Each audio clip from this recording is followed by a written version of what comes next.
മഴവില്ല് കാണാത്തവരായിട്ട് ആരും ഉണ്ടാവില്ല. പക്ഷേ നമ്മൾ കാണുന്ന മഴവില്ലിൽ ഈ കാണിച്ചിരിക്കുന്ന പോലെയുള്ള ഒരു ബാർകോഡ് ഒളിഞ്ഞിരിപ്പുണ്ടെന്ന് എത്ര പേർക്കറിയാം? മഴവില്ല് മിക്കപ്പോഴും അത്ര ക്ലിയർ അല്ലാത്തതുകൊണ്ട് മഴവില്ലിനകത്ത് ഈ കറുത്ത വരകൾ കാണാൻ ബുദ്ധിമുട്ടാണ്. പക്ഷേ സൂര്യപ്രകാശത്തെ ഒരു പ്രിസത്തിലൂടെ കടത്തിവിട്ടാൽ മഴവില്ലിൽ കാണുന്ന അതേ നിറങ്ങൾ തന്നെ നമുക്ക് കിട്ടും. അങ്ങനെ കിട്ടുന്ന വിവിധ വർണ്ണങ്ങളെയാണ് സൂര്യൻ്റെ സ്പെക്ട്രം എന്ന് വിളിക്കുന്നത്. ആ സ്പെക്ട്രത്തിലേക്ക് സൂക്ഷിച്ചു നോക്കിയാൽ അതിൽ വളരെ സൂക്ഷ്മമായ ചില കറുത്ത വരകൾ കാണാൻ കഴിയും. ശരിക്കും ഒരു തരം ബാർകോഡ് പോലെ. ഈ കറുത്ത വരകൾ സൂചിപ്പിക്കുന്നത് ഈ സ്പെക്ട്രത്തിൽ ചില പ്രത്യേക നിറത്തിലുള്ള പ്രകാശരശ്മികൾ മിസ്സിംഗ് ആണ് എന്നാണ്. ഈ സ്പെക്ട്രത്തിൽ നിന്നും ആ പ്രകാശം എങ്ങനെയോ നീക്കം ചെയ്യപ്പെട്ടിരിക്കുന്നു. വളരെ സൂക്ഷ്മമായ ഒരു സയൻറ്റിഫിക് ഇൻസ്ട്രുമെൻ്റ് ഉപയോഗിച്ചാണ് നമ്മൾ സൂര്യൻ്റെ സ്പെക്ട്രം എടുക്കുന്നതെങ്കിൽ അത് ശരിക്കും ഈ കാണിച്ചിരിക്കുന്ന പോലെ ഇരിക്കും. ഈ സ്പെക്ട്രത്തിനകത്ത് ഒരുപാട് മിസ്സിംഗ് വരകൾ കാണാൻ കഴിയും. അതിൽ ചില വരകൾ വളരെ ഷാർപ്പും ചിലത് വളരെ മങ്ങിയതുമാണ്. ഈ കറുത്ത വരകൾ അഥവാ മിസ്സിംഗ് പ്രകാശരശ്മികൾ സൂര്യനെക്കുറിച്ചുള്ള ഒരുപാട് കാര്യങ്ങൾ നമുക്ക് പറഞ്ഞു തരുന്നുണ്ട്. സൂര്യപ്രകാശത്തിന് മാത്രമല്ല ഇതുപോലുള്ള സ്പെക്ട്രം ഉള്ളത്. ഓരോ നക്ഷത്രത്തിൽ നിന്നും വരുന്ന പ്രകാശത്തിനും ഇതുപോലുള്ള ഓരോ സ്പെക്ട്രം ഉണ്ട്. ആ എല്ലാ സ്പെക്ട്രത്തിലും ഇതുപോലുള്ള മിസ്സിംഗ് വരകളും ഉണ്ട്. വിദൂരമായ നക്ഷത്രങ്ങളിൽ നിന്നും ഗാലക്സികളിൽ നിന്നുമൊക്കെ പ്രകാശം മാത്രമേ നമ്മുടെ അടുത്ത് എത്തുന്നുള്ളൂ. ആ പ്രകാശത്തിൽ നിന്ന് വേണം ആ നക്ഷത്രങ്ങളെക്കുറിച്ചും അവയ്ക്ക് ചുറ്റും കറങ്ങുന്ന ഗ്രഹങ്ങളെക്കുറിച്ചുമൊക്കെ നമുക്ക് മനസ്സിലാക്കാനായിട്ട്.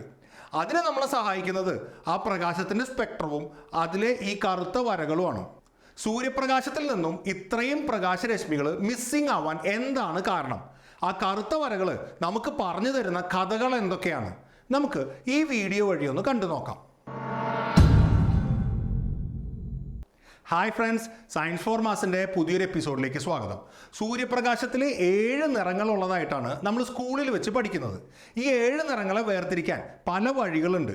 അതിലൊരു വഴിയാണ് ഒരു പ്രിസത്തിലൂടെ കടത്തിവിടുക എന്നത്. അങ്ങനെ സൂര്യപ്രകാശത്തെ ഒരു പ്രിസത്തിലൂടെ കടത്തിവിട്ട് കഴിയുമ്പോൾ നമുക്ക് കിട്ടുന്നതാണ് സൂര്യപ്രകാശത്തിൽ അടങ്ങിയിരിക്കുന്ന വിസിബിൾ പ്രകാശത്തിൻ്റെ സ്പെക്ട്രം. നമ്മൾ മഴവില്ലിൽ കാണുന്നതും ഇതേ സ്പെക്ട്രം തന്നെയാണ്. ഈ സ്പെക്ട്രത്തിലെ 7 നിറങ്ങൾ എന്നത് സത്യത്തിൽ 7 വ്യത്യസ്ത വേവ് ലെങ്ത് റേഞ്ചിലുള്ള പ്രകാശങ്ങളാണ്. അതിൽ ഓരോ നിറത്തിനും കറസ്പോണ്ടിങ് ആയ വേവ് ലെങ്ത് റേഞ്ചുകൾ ഏതൊക്കെയാണെന്ന് മുന്നത്തെ പല വീഡിയോകളിലും പറഞ്ഞിട്ടുള്ളതുകൊണ്ട് ഇവിടെ വീണ്ടും എടുത്ത് പറയുന്നില്ല. പക്ഷെ നമ്മൾ മനസ്സിലാക്കേണ്ടത് സൂര്യപ്രകാശത്തിലെ വിസിബിൾ ലൈറ്റിൻ്റെ സ്പെക്ട്രത്തിൽ വെറും 7 വേവ് ലെങ്ത്തിലുള്ള പ്രകാശം മാത്രമല്ല ഉള്ളത്. 350 നാനോമീറ്റർ മുതൽ 700 നാനോമീറ്റർ വരെയുള്ള എല്ലാ വേവ് ലെങ്ത്തിലുമുള്ള പ്രകാശവും ഈ സ്പെക്ട്രത്തിലുണ്ട്. 350 നാനോമീറ്റർ ഈ അറ്റത്തും 700 നാനോമീറ്റർ ഈ അറ്റത്തുമാണ് ഉള്ളത്. ഇതിൻ്റെ ഇടയിലായിട്ട് 381, 382 അങ്ങനെ വളരെ ചെറിയ സ്ഥാന വ്യത്യാസത്തിൽ ബാക്കിയുള്ള എല്ലാ വേവ് ലെങ്ത് പ്രകാശവും ഇതിനകത്തുണ്ട്. പക്ഷേ അവയെ കൃത്യമായി വേർതിരിച്ച് കാണാൻ നമ്മുടെ കണ്ണുകൾക്ക് കഴിയില്ല എന്ന് മാത്രം. ഇതിലെ പ്രധാന 7 നിറങ്ങളെ മാത്രമേ നമുക്ക് വേർതിരിച്ച് കാണാൻ കഴിയുന്നുള്ളൂ. ഇനി മറ്റൊരു കാര്യം, ഈ കാണുന്നത് സൂര്യപ്രകാശത്തിലെ വിസിബിൾ ലൈറ്റിൻ്റെ സ്പെക്ട്രം മാത്രമാണ്. ശരിക്കും 380 നാനോമീറ്ററിൽ കുറവ് വേവ് ലെങ്ത്തുള്ള അൾട്രാ വയലറ്റ് പ്രകാശം സ്പെക്ട്രത്തിൻ്റെ ഈ ഭാഗത്തും 700 നാനോമീറ്ററിൽ കൂടുതൽ വേവ് ലെങ്ത്തുള്ള ഇൻഫ്രാറെഡ് പ്രകാശം സ്പെക്ട്രത്തിൻ്റെ ഈ ഭാഗത്തും ഉണ്ട്. പക്ഷേ ആ പ്രകാശത്തെ നമ്മുടെ കണ്ണുകൾ കൊണ്ട് കാണാൻ കഴിയില്ല എന്ന് മാത്രം. സൂര്യൻ്റെ ഈ സ്പെക്ട്രത്തിലാണ് നമ്മൾ നേരത്തെ പറഞ്ഞ ആ കറുത്ത വരകളുള്ളത്. സൂര്യപ്രകാശത്തിൽ നിന്നും ചില പ്രത്യേക വേവ് ലെങ്ത്തിലുള്ള പ്രകാശം മാത്രമായിട്ട് മിസ്സിംഗ് ആവുന്നതാണ് ആ സ്ഥാനങ്ങളിൽ ഇങ്ങനെ കറുത്ത വരകൾ വരാൻ കാരണം. ഈ സ്പെക്ട്രത്തിനെ വളരെ ഡീറ്റെയിൽഡ് ആയിട്ട് അനലൈസ് ചെയ്ത് കഴിഞ്ഞാൽ, അതായത് സയൻറ്റിഫിക് ഉപകരണങ്ങൾ ഉപയോഗിച്ച് വ്യത്യസ്ത വേവ് ലെങ്ത്തിലുള്ള പ്രകാശത്തെ കൂടുതൽ ഡീറ്റെയിൽഡ് ആയിട്ട് വേർതിരിച്ചെടുത്താൽ നമുക്ക് കിട്ടുന്നതാണ് ഈ ചിത്രം. ഇതിൽ ഒരുപാട് മിസ്സിംഗ് ലൈനുകൾ ഉള്ളതായിട്ട് നമുക്ക് കാണാൻ കഴിയും. ഇത് വെറുതെ റാൻഡം ആയിട്ടുള്ള വരകളല്ല. ഈ ഓരോ വരയും ഇവിടെ വരാൻ വ്യക്തമായ കാരണങ്ങളുണ്ട്. സൂര്യപ്രകാശത്തെ ഒരു പ്രിസത്തിലൂടെ കടത്തിവിട്ടാൽ വ്യത്യസ്ത നിറങ്ങളുടെ ഈ സ്പെക്ട്രം കിട്ടുമെന്ന് പലരും കണ്ടുപിടിച്ചിരുന്നു. പക്ഷേ അത് പ്രിസത്തിൻ്റെ കുഴപ്പം കൊണ്ടാണെന്നാണ് ആദ്യമൊക്കെ വിചാരിച്ചിരുന്നത്. സൂര്യപ്രകാശത്തിൽ അടങ്ങിയിരിക്കുന്ന നിറങ്ങളാണ് ഇവ എന്ന് ആദ്യമായിട്ട് കണ്ടുപിടിച്ചത് സർ ഐസക് ന്യൂട്ടൺ ആണ്. 1672 അദ്ദേഹം ഇത് കണ്ടുപിടിക്കുന്നത്. സൂര്യപ്രകാശത്തിൻ്റെ ഈ സ്പെക്ട്രത്തിൽ നമ്മൾ നേരത്തെ പറഞ്ഞ കറുത്ത വരകളുണ്ടെന്ന് ആദ്യമായിട്ട് കണ്ടുപിടിച്ചത് ജോസഫ് ഫ്രോൺഹോഫർ എന്ന ശാസ്ത്രജ്ഞനാണ്. അതുകൊണ്ട് ഫ്രോൺഹോഫർ ലൈൻസ് എന്നാണ് ഈ വരകൾ അറിയപ്പെടുന്നത്. 1814 അദ്ദേഹം ഇത് കണ്ടുപിടിക്കുന്നത്. സൂര്യപ്രകാശത്തിൻ്റെ സ്പെക്ട്രത്തിൽ ഈ കറുത്ത വരകൾ എന്തുകൊണ്ട് വരുന്നുവെന്ന് അന്ന് ആർക്കും മനസ്സിലായിരുന്നില്ല. ആ രഹസ്യത്തിലേക്ക് വെളിച്ചം വീശുന്ന കണ്ടുപിടുത്തങ്ങൾ നടത്തിയത് ഗുസ്തവ് കിർച്ചോഫ്, റോബർട്ട് ബൺസൺ എന്നീ 2 ശാസ്ത്രജ്ഞരാണ്. ഇതിൽ ബൺസൺ എന്ന ആളെ നിങ്ങളിൽ ചിലരെങ്കിലും കേട്ട് കാണും. കെമിസ്ട്രി ലാബുകളിൽ ഉപയോഗിക്കുന്ന ബൺസൺ ബർണർ കണ്ടുപിടിച്ചത് ഇദ്ദേഹമാണ്. ഈ രണ്ട് സയൻറ്റിസ്റ്റും ചേർന്ന് വിവിധ എലമെൻറ്റ്സ് അഥവാ മൂലകങ്ങളുടെ സാമ്പിളുകൾ തീയിൽ ചൂടാക്കി നോക്കുമായിരുന്നു. ഓരോ വ്യത്യസ്ത മൂലകം തീയിൽ കാണിക്കുമ്പോൾ വ്യത്യസ്ത നിറത്തിലുള്ള തീനാളങ്ങളാണ് ഉണ്ടാവുക. ഉദാഹരണത്തിന് സോഡിയം തീയിൽ കാണിച്ചാൽ കിട്ടുന്നത് നല്ല മഞ്ഞ നിറത്തിലുള്ള തീയാണ്. കാൽസ്യത്തിന് കിട്ടുന്നത് ഓറഞ്ച് ഫ്ലെയിമും പൊട്ടാസ്യത്തിന് കിട്ടുന്നത് ഒരു പിങ്കിഷ് ഫ്ലെയിമുമാണ്. ഇങ്ങനെ കിട്ടുന്ന തീയിലെ പ്രകാശം ഒരു പ്രിസത്തിനകത്തൂടെ കടത്തിവിട്ട് അതിൻ്റെ സ്പെക്ട്രം എങ്ങനെയിരിക്കും എന്ന് നോക്കിയപ്പോൾ ചില പ്രത്യേക നിറങ്ങളുടെ നാരോ ബാൻഡുകളാണ് അവർക്ക് കാണാൻ കഴിഞ്ഞത്. അല്ലാതെ ഇതുപോലെയുള്ള ഒരു കണ്ടിന്യൂസ് സ്പെക്ട്രം അല്ല. അതായത് ഓരോ മൂലകവും ചില പ്രത്യേക വേവ് ലെങ്തിലുള്ള പ്രകാശം മാത്രമേ പുറപ്പെടുവിക്കുന്നുള്ളൂ. അല്ലാതെ സൂര്യപ്രകാശത്തിലുള്ള പോലെ എല്ലാ വേവ് ലെങ്തിലുമുള്ള പ്രകാശം പുറപ്പെടുവിക്കുന്നില്ല. മാത്രമല്ല ഓരോ മൂലകത്തിനും കിട്ടുന്ന ഈ ബാൻഡുകൾ വ്യത്യസ്തമാണ്. ഒരിക്കലും രണ്ട് വ്യത്യസ്ത മൂലകങ്ങൾക്ക് ഒരേപോലത്തെ സ്പെക്ട്രം കിട്ടാറില്ല. ചുരുക്കി പറഞ്ഞാൽ ഓരോ മൂലകത്തിൻ്റെയും സ്പെക്ട്രം ആ മൂലകത്തിൻ്റെ ഫിംഗർ പ്രിൻ്റ് പോലെയാണ്. ഇത്തരം സ്പെക്ട്രത്തിനെ ഓരോ മൂലകത്തിൻ്റെയും എമിഷൻ സ്പെക്ട്രം എന്നാണ് വിളിക്കുന്നത്. ഇത്തരത്തിൽ പീരിയോഡിക് ടേബിളിലെ വ്യത്യസ്ത മൂലകങ്ങളുടെ എമിഷൻ സ്പെക്ട്രമാണ് ഇവിടെ കാണിച്ചിരിക്കുന്നത്. ഈ സ്പെക്ട്രം ഉപയോഗിച്ച് നമുക്ക് അറിയാത്തൊരു മൂലകം കിട്ടിയാൽ അത് ഏത് മൂലകമാണെന്ന് നമുക്ക് കണ്ടുപിടിക്കാൻ കഴിയും. കിർച്ചോഫും ബൺസണും ചേർന്ന് വിവിധ മൂലകങ്ങളുടെ എമിഷൻ സ്പെക്ട്രത്തെക്കുറിച്ച് പഠിക്കുന്നതിനിടയിലാണ് വളരെ പ്രധാനപ്പെട്ട ഒരു കാര്യം അവരുടെ ശ്രദ്ധയിൽപ്പെട്ടത്. ഇതിൽ ചില മൂലകങ്ങളുടെ സ്പെക്ട്രം സൂര്യപ്രകാശത്തിലെ ആ മിസ്സിംഗ് ലൈൻസ് ആയ ഫ്രോൺഹോഫർ ലൈൻസുമായിട്ട് പെർഫെക്റ്റ് ആയിട്ട് മാച്ച് ആകുന്നുണ്ട്.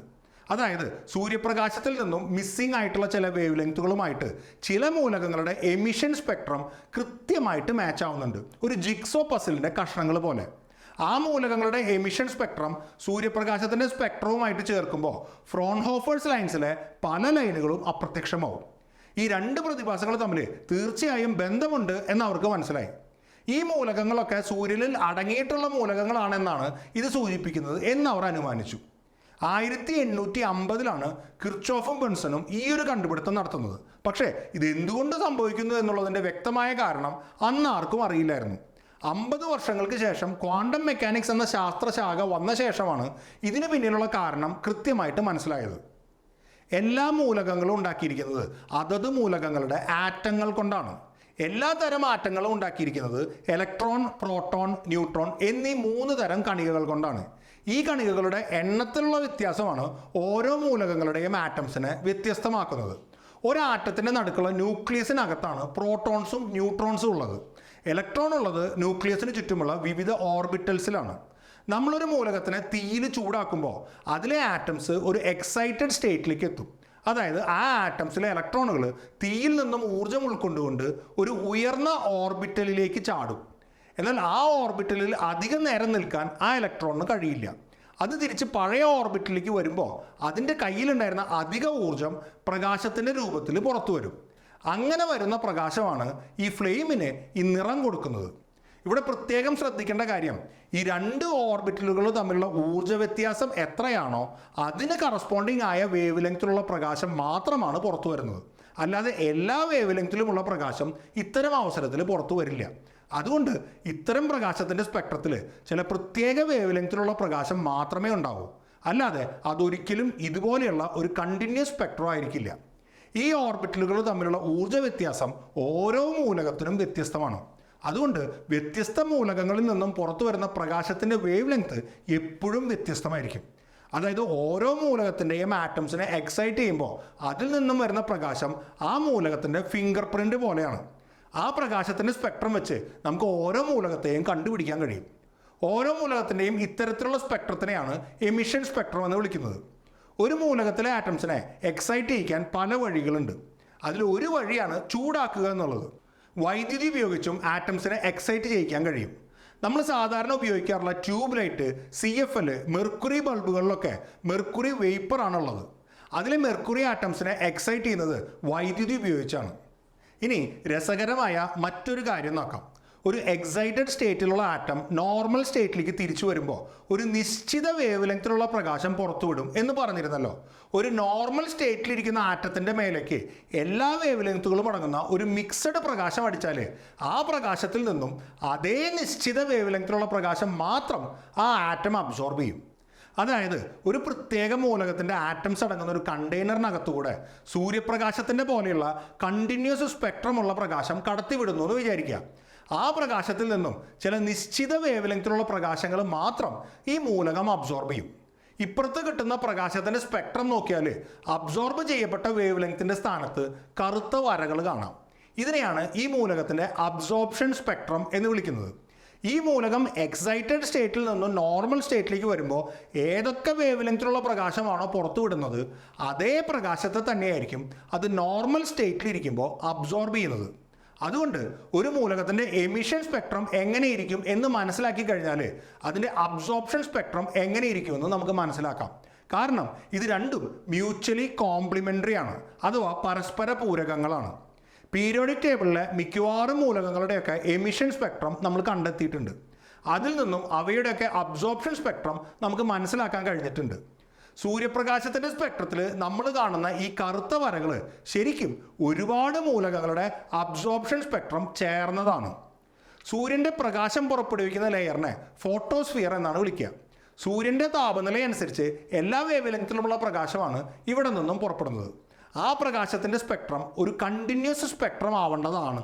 പക്ഷേ ആ പ്രകാശം ഫോട്ടോസ്ഫിയറിൻ്റെ പുറത്തുള്ള ക്രോമോസ്ഫിയർ എന്ന ലെയറിലൂടെ കടന്നാണ് പുറത്തേക്ക് വരുന്നത്.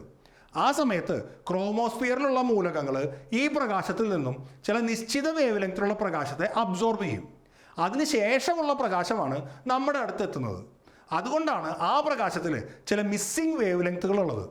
ഏതൊക്കെ വേവ് ലെങ്താണ് മിസ്സിംഗ് എന്ന് കണ്ടുപിടിച്ചാൽ സൂര്യനിൽ ഏതൊക്കെ മൂലകങ്ങളുണ്ട് എന്ന് മനസ്സിലാക്കാം.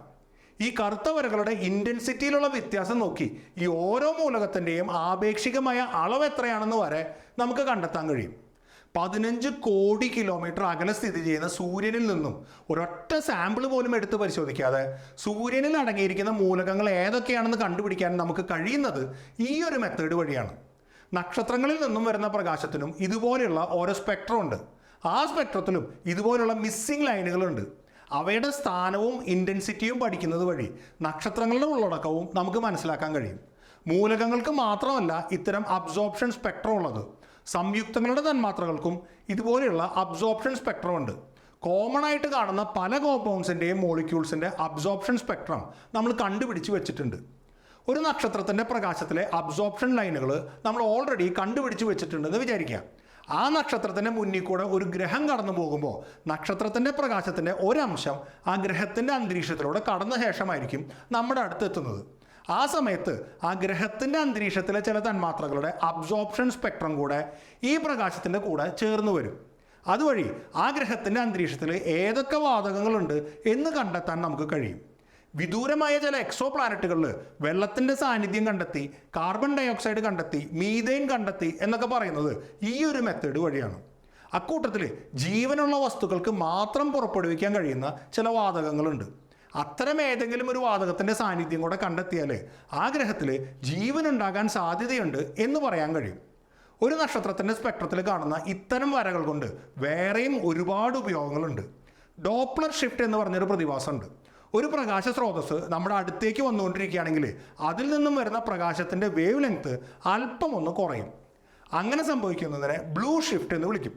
അതുപോലെ തന്നെ ഒരു പ്രകാശ സ്രോതസ്സ് നമ്മളിൽ നിന്നും അകന്നു പോയിക്കൊണ്ടിരിക്കുകയാണെങ്കിൽ അതിൽ നിന്നും വരുന്ന പ്രകാശത്തിൻ്റെ തരംഗദൈർഘ്യം ഒരല്പം കൂടും.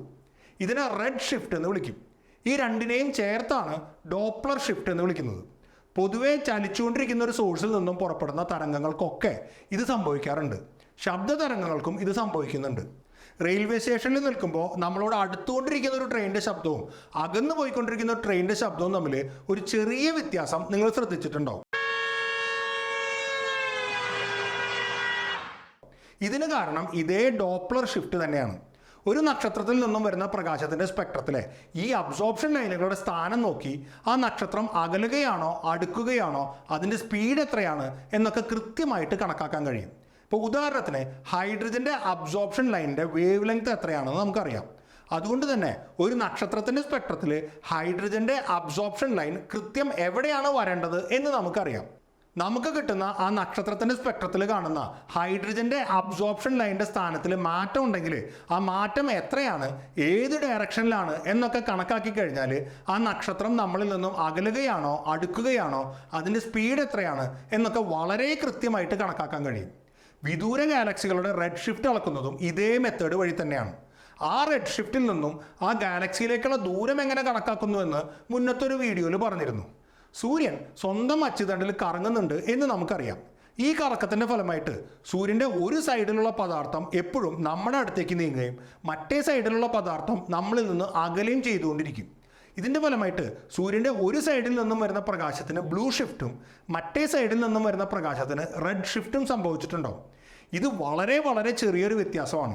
പക്ഷേ ആ വ്യത്യാസം പോലും നമുക്ക് കണ്ടെത്താൻ കഴിഞ്ഞിട്ടുണ്ട് എന്ന് പറയുമ്പോൾ ഈ ഒരു മെത്തേഡിൻ്റെ ആക്യുറസി എന്തുമാത്രമാണെന്ന് ഊഹിക്കാമല്ലോ.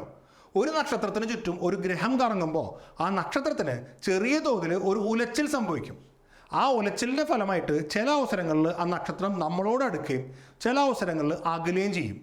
ഈ ഒരു വ്യത്യാസവും നമുക്ക് അബ്സോർപ്ഷൻ ലൈനുകളുടെ സ്ഥാനചലനം വഴി കണ്ടെത്താൻ കഴിയും. ഒരു നക്ഷത്രത്തിന് ചുറ്റും ഒരു ഗ്രഹം കറങ്ങുന്നുണ്ടോ എന്ന് കണ്ടുപിടിക്കാൻ സഹായിക്കുന്ന ഒരു മെത്തേഡാണിത്. ഗ്രഹമുണ്ടോ എന്ന് മാത്രമല്ല, അത് എത്ര വർഷം കൊണ്ടാണ് ആ നക്ഷത്രത്തിന് ചുറ്റും ഒരു തവണ കറങ്ങുന്നത് എന്നുകൂടെ കണ്ടെത്താൻ ഇതുവഴി കഴിയും. ചുരുക്കി പറഞ്ഞാൽ വിദൂരമായ ഒരു നക്ഷത്രത്തിൽ നിന്നും പ്രകാശം മാത്രമേ നമ്മുടെ അടുത്ത് എത്തുന്നുള്ളൂവെങ്കിലും ആ പ്രകാശത്തിൻ്റെ സ്പെക്ട്രത്തെ ഡീറ്റെയിൽഡ് ആയിട്ട് പഠിക്കുന്നത് വഴി ഒരുപാട് കാര്യങ്ങൾ നമുക്ക് അതിൽ നിന്നും മനസ്സിലാക്കാൻ കഴിയും. ഈ ഒരു വീഡിയോ വഴി സൂര്യൻ്റെയും മറ്റു നക്ഷത്രങ്ങളുടെയും ഉള്ളടക്കം നമ്മൾ എങ്ങനെ മനസ്സിലാക്കി, ഒരു നക്ഷത്രത്തിൻ്റെ നമ്മുടെ നേരെയുള്ള വെലോസിറ്റി എങ്ങനെ മനസ്സിലാക്കുന്നു, ഒരു നക്ഷത്രത്തിന് ചുറ്റും ഒരു ഗ്രഹം കറങ്ങുന്നുണ്ടെന്ന് എങ്ങനെ മനസ്സിലാക്കുന്നു, ആ ഗ്രഹത്തിൻ്റെ അന്തരീക്ഷ ഘടന എങ്ങനെ മനസ്സിലാക്കുന്നു, വിദൂര ഗാലക്സികളുടെ റെഡ് ഷിഫ്റ്റ് കൃത്യമായിട്ട് എങ്ങനെ മനസ്സിലാക്കുന്നു എന്നൊക്കെ നിങ്ങൾക്ക് മനസ്സിലായി കാണും എന്ന് കരുതുന്നു. ഈ വീഡിയോ നിങ്ങൾക്ക് ഇഷ്ടമായെങ്കിൽ അത് ലൈക്കും ഷെയറും ചെയ്യുക. ഇതുപോലുള്ള കൂടുതൽ വീഡിയോകൾക്കായി ഈ ചാനൽ സബ്സ്ക്രൈബ് ചെയ്യുകയും ബെൽ ഐക്കൺ എനേബിൾ ചെയ്യുകയും ചെയ്യുക. ഓർക്കുക, ഒരറിവും ചെറുതല്ല. അറിഞ്ഞിട്ടിപ്പോൾ എന്താ ഗുണം എന്ന ചോദ്യത്തിന് പ്രസക്തിയില്ല. അറിവിൽ തന്നെ പൂർണ്ണമാണ്. താങ്ക്